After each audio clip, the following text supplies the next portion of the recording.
ایک دن حضرت جنید بغدادی رحمۃ اللہ علیہ نے پنجرے کی کھڑکی کھولی اور اس پرندے کو آزاد کر دیا۔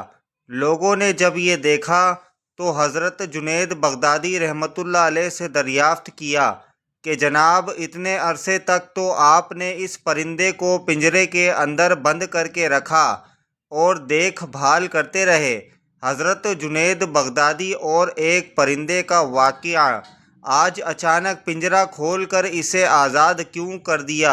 یہ سن کر حضرت جنید بغدادی رحمۃ اللہ علیہ فرمانے لگے کہ آج اس پرندے نے مجھ سے کہا، اے جنید، تم تو اپنے دوست احباب کی باتوں سے یوں لطف اٹھاؤ اور مجھے بے مونس و غم خوار ایک پنجرے یا یوں بند رکھو، تو میں نے اسے آزاد کر دیا۔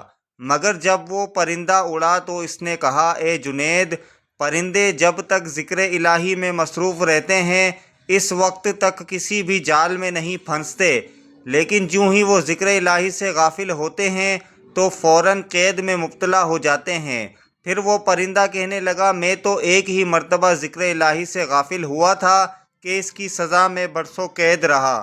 ہائے جنید، ان لوگوں کی قید کا زمانہ کتنا طویل ہو گیا جو مدتوں تک ذکر الہی سے غافل رہتے ہیں۔ اے جنید، میں آپ کے سامنے وعدہ کرتا ہوں کہ اب کبھی ذکر الہی سے غافل نہیں ہوں گا۔ یہ کہہ کر وہ پرندہ اڑ گیا۔ اس کے بعد بھی کبھی کبھی وہ پرندہ حضرت جنید بغدادی رحمۃ اللہ علیہ کے پاس آتا تھا اور آپ کے دسترخوان پر بیٹھ کر اپنی چونچ سے کچھ کھاتا تھا۔ جب حضرت جنید بغدادی رحمۃ اللہ علیہ کا انتقال ہوا تو آپ کے ساتھ وہ پرندہ بھی تڑپ کر زمین پر گر پڑا اور مر گیا۔ لوگوں نے اس پرندے کو بھی آپ رحمۃ اللہ علیہ کے ساتھ دفن کر دیا۔ کچھ دنوں کے بعد کسی مرید نے حضرت کو خواب میں دیکھا تو آپ رحمۃ اللہ علیہ نے فرمایا، اللہ رب العزت نے مجھے بخش دیا اور مجھ پر رحم فرمایا، اور کہا، تو نے ایک پرندے پر اس کے ذکر الہی کرنے کی وجہ سے رحم کیا، ہم تجھ پر رحم فرماتے ہیں۔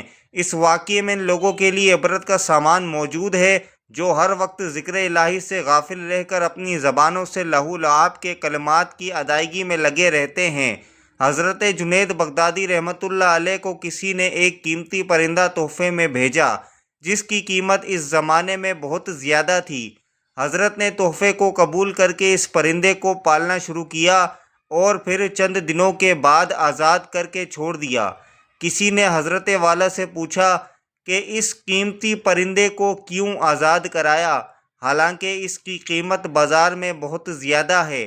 تو آپ نے جواب دیا کہ اس پرندے نے بہت منت سماجت کر کے کہا کہ مجھے آزاد کراؤ، بس ترس آ کر آزاد کرایا، لیکن اڑتے وقت ایک عجیب بات کہہ ڈالی کہ ایک دن میں ذکر الہی سے غافل ہوا تھا، اس لیے میں قید میں آ گیا، اب ذکر سے غافل نہیں ہوں گا۔ پھر اس کے بعد وہ پرندہ اکثر حضرت جنید بغدادی کے ساتھ دسترخوان پر دانے وغیرہ کھاتا تھا۔ جب حضرت جنید بغدادی رحمۃ اللہ علیہ کی وفات ہو گئی تو وہ پرندہ بھی اسی وقت مر گیا۔ اس کے بعد کسی نے حضرت جنید بغدادی صاحب کو خواب میں دیکھا تو فرمایا کہ اسی پرندے کے ساتھ رحم کی وجہ سے اللہ رب العزت نے رحم کا معاملہ فرما کر مجھے بخش دیا۔